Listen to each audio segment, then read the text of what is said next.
పిల్లల్లో ఇమ్యూనిటీని బూస్ట్ చేయడం ఎలా అనేది ఈ వీడియోలో తెలుసుకుందాం. Hi, this is doctor Saushalya from Parnika homeopathy. First వచ్చేసి బ్యాలెన్స్డ్ డైట్ ఇవ్వడం, అంటే ఫ్రూట్స్ అండ్ వెజిటేబుల్స్ ఎక్కువగా ఇవ్వాలి. దాంట్లో కూడా లీఫీ వెజిటేబుల్స్ ఎక్కువగా, and vitamin A, C and E ఉండే ఫుడ్స్ ఎక్కువగా ఇవ్వాలి. అండ్ ప్రోటీన్ ఎక్కువగా ఉండే ఫుడ్స్ లైక్ మిల్క్ కానీ, ఎగ్ యోక్ కానీ, నట్స్ కానీ ఇవ్వడం. అండ్ ప్రోబయోటిక్ ఫుడ్ అంటే కర్డ్ కానీ, యోగట్ కానీ ఇలాంటివి ఇవ్వడం వల్ల కూడా మనకి గట్ హెల్త్ అనేది ఇంప్రూవ్ అవుతుంది. డ్రై ఫ్రూట్స్లో వచ్చేసి ఆల్మండ్, వాల్నట్స్ లాంటివి ఇవ్వడం వల్ల మనకి వీటిలో ఎసెన్షియల్ ఫ్యాటీ యాసిడ్స్ ఎక్కువగా ఉంటాయి. సో వీటి వల్ల కూడా మనకి ఇమ్యూనిటీ అనేది బూస్ట్ అవుతుంది. సో కొన్ని రకాల ఫుడ్స్ అంటే షుగరీ ఫుడ్స్, ప్యాకేజ్డ్ ఫుడ్స్ ఇవన్నీ అవాయిడ్ చేయాలి. వీటి వల్ల మనకి ఇమ్యూన్ సిస్టమ్ అనేది వీక్ అవుతుంది. సెకండ్ వచ్చేసి sleep.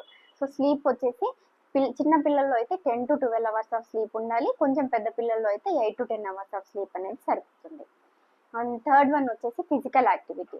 So daily 1 hour of outdoor games ఆడిపించడం, సైక్లింగ్ కానీ, వాకింగ్ కానీ చేయించడం లాంటి వాటి వల్ల కూడా వాళ్ళకి సర్క్యులేషన్ ఇంప్రూవ్ అవుతుంది అండ్ ఇమ్యూన్ సిస్టమ్ అనేది స్ట్రెంగ్తన్ అవుతుంది.